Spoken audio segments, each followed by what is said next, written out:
All right, hello and welcome. So I know it's been a little while, but we've been working on some things, and things are really coming together and further down the line. But this particular presentation today is going to be something that's really not related as directly to everything, but it will be important for laying a foundation for something that will come in the future. And since we have a little break in the sort of heavy stuff, we can do something a little bit lighter. And what we're going to talk about is the concept of funny. So, we all obviously enjoy something that we regard as funny, and people laugh, and everybody's kind of in unison in believing that that's a positive thing for all of us to go through is to enjoy each other's company and to laugh and to uh, smile at other people. And I think those are two sort of closely related things.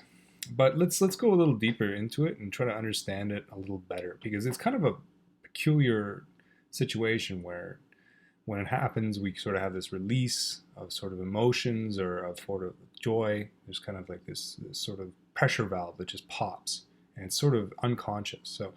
So I think this is a good angle of inquiry, actually. So first of all, asking out this question: so which sense do you relate most with funny? So, can something taste funny? Have you heard anybody say that term before? So, this tastes funny, that tastes funny. I think most of us have heard in the English speaking world that people often use funny in that context. And this will be something we talk about a little bit in a sec. But this is just important to outline. Something can feel a little bit funny, something can smell a little bit funny, something can it's the way it sounds is funny, and the way it looks is funny. These are all things that we probably can relate to our own experiences, and then heard people use, whether consciously or unconsciously, trying to incorporate these different senses. Uh, which one do you relate most with funny? Is typically it depends on the person, I think, but most of the time it's sight. I would say sight and seeing something. If we're going to watch something that everybody regards as funny, if we watch on YouTube or whatever else, it's usually the visual, and maybe the audio plays into it as well, but typically it's visual. What happens when something's funny? Again, we have this release, and this is what uh, we will be talking about later, and this will be the important thing, because something. Well, I shouldn't get ahead of myself here, but this is the thing that we'll have to keep in mind. So maybe keep this question in mind as we go forward, because this will be something eventually down the road which will be important. And is there anything that's universally funny? Is there something in every culture which we can sort of derive meaning from as far as a universal humorous thing? And that would be something we can use as well, but not as heavily as the first one, the first question I referenced there. So I think if we look at this picture, this sort of meme here, that we can kind of get an accurate idea of what funny is. So we have a picture of George Bush with what looks to be a piece of corn, or a ear of corn, and it says, "This banana tastes funny." So we find that funny for various reasons. Just as I didn't really mention this last slide, but the dog in the background as well is giving sort of a human reaction which we don't really expect, and we find that humorous. We find that amusing. In this case, it tastes funny. You had an expectation, and then that expectation wasn't met. So what we'll talk about eventually is this is very similar to anger, but anger is when an expectation is not met that was drawn by the ego. And this is sort of the more subconscious, sort of an expectation that wasn't met. And what's interesting about this, we talked about the various development stages for a young baby. A baby doesn't laugh in its first while on earth. It takes a while for it to sort of have something, a construct of the world and what it believes to be the way the world should react and the way things are. And then from there, that construct will be kind of, the rules will be broken, perhaps in actuality. And then that's when they sort of laugh, and maybe it's a funny noise, maybe it's their parents falling, who knows what it might be, but it takes a little while for, and it's kind of varies about how long people say it takes, but anywhere from 2 months to 4 months or 6 months. I mean, that's 6 months would be definitely on the long end, but it takes a while before it happens. I did a research. I did a little bit of a search and tried to find out who the funniest characters were. And this was actually admittedly done a few years ago when I first taught this, but these were supposed to be the most funny people, as generally people in North America thought were humorous. And if we look at some sort of commonalities between them, we see some interesting things. So Homer, we can kind of, if we gave like sort of a general consensus of what Homer's like, Homer's not particularly smart. So Homer's kind of dumb, a little bit chubby, so a little bit fat, and he's also bald. We can see some of these same characteristics with George. George is becoming kind of an age example now, but Steinfeld's pretty great, I think. But yeah, almost the same thing. George doesn't look too heavy here, but like he was sort of stout person anyway, a little bit heavier.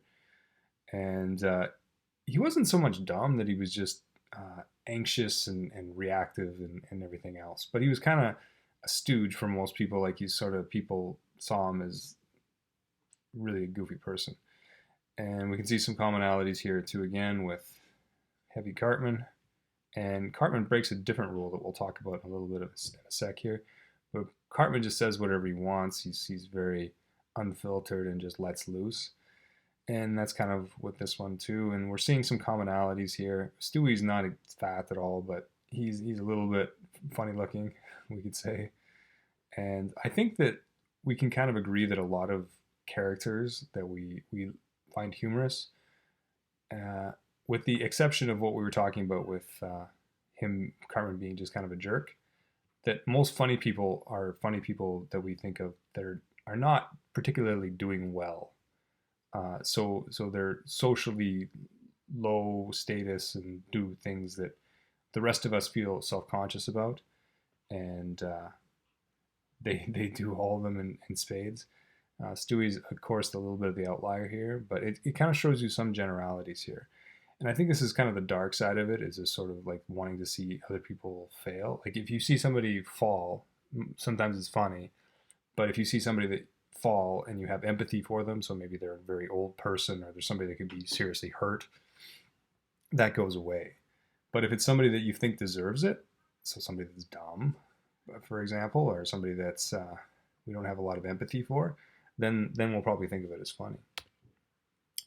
So somebody else's bad situation, so we have no empathy or disgust for them. Sometimes they work on that a little bit. So we wouldn't like when it's funny when something happens to somebody that if we have disgust for them, it'll still be funny, but we won't like them. So these are examples of what people think are funny. So I wouldn't really apply here.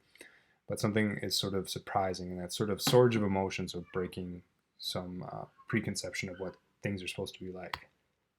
Breaking the rules is funny. And me as a teacher, this is obviously a bit of an issue for me, right? Because the classroom needs a certain amount of rules, and if breaking the rules is funny, then you're going to have the odd class clown. And I think everybody can give it lots of examples of when those sorts of people would rise up, no matter how many. There'd always be one or two in a class. I think somebody's got to fill that role no matter what. So I don't think it's a bad thing. So the other sort of one is sort of this animalistic and uncensored. And Ryan Reynolds here is kind of exemplified this sort of model, I guess. He's been in a lot of movies where he just did whatever he wanted. He was kind of smug and snarky. And this is just his natural personality too, I think, to a certain degree. It doesn't seem like he's that much different in person. And the same with her. But we sort of see animalistic and uncensored as breaking these rules of what society has conformed us to. The age that we break into, or we learn society's rules, is up to that age of sort of 12 years old. And if we remember how our brain develops, that's when it switches brainwaves after 12. So if somebody in that period sort of breaks all those rules that we learned that we're supposed to play by the age of 12, we kind of find that funny, where we like that that somebody sort of challenges the system. The way I used to teach this at school is this is a good way to go into irony. So irony is the opposite of what you expect. So there's three different types of irony, and we're not going to get into any of these too specifically. But this is right brain thing, very much, and not so much just the right brain, but more of a subconscious thing. But situational irony is the opposite of what's supposed to happen. So we see the seagull sitting or standing on top of the sign that says no seagulls. And we have verbal irony, which is basically sarcasm. And we have a meme showing that. And we also have dramatic irony. So the audience knows something that the characters do not. So there's sort of being in a sort of protected class of people that can watch these things happen, even though in the Titanic, these two people are falling in love, but we know that the boat goes down. So that kind of gives us oversight into the whole situation. But basically, irony is just what we were talking about, the opposite of what you expect. And like I say, this is actually not too far away from anger, which is the ego's version of this. Something breaks its expectations of what should happen, but when the ego does it, it gets obviously a very negative emotion. So this one has a very positive emotion. The ego has a very negative emotion. When you put a requirement on somebody, they don't meet that requirement. Maybe you're dating somebody, and they do something that was breaking your conventional rules in your head of what a relationship should be. Then obviously things are going to be a little bit of an issue, and you're probably going to get angry, and you definitely won't be reacting with humor or laughing, because it's similar but not exactly the same, just because these two levels respond to things very differently. A good example of people breaking rules socially is The Office. Office is pretty popular nowadays, and I know a lot of people that do like it, but a lot of these people are just different versions of people that break social rules. So Dwight and there's sort of some people that are supposed to be the realist amongst the group. I mean, we know this couple here that are supposed to be the kind of the only normal ones that kind of give you a place where you're supposed to balance everybody else's absurdities off them. And there are other ones that are closer to normal, but it's basically a lot of strong characters that break social norms. And considering our society is so mandated nowadays, this is something that people find very humorous, because there's so many rules as to how you're supposed to act, and especially in the office situation. And I think this is a really good example of how humor is. But anyway, I thought that this would be important for later on. Hope you found it interesting.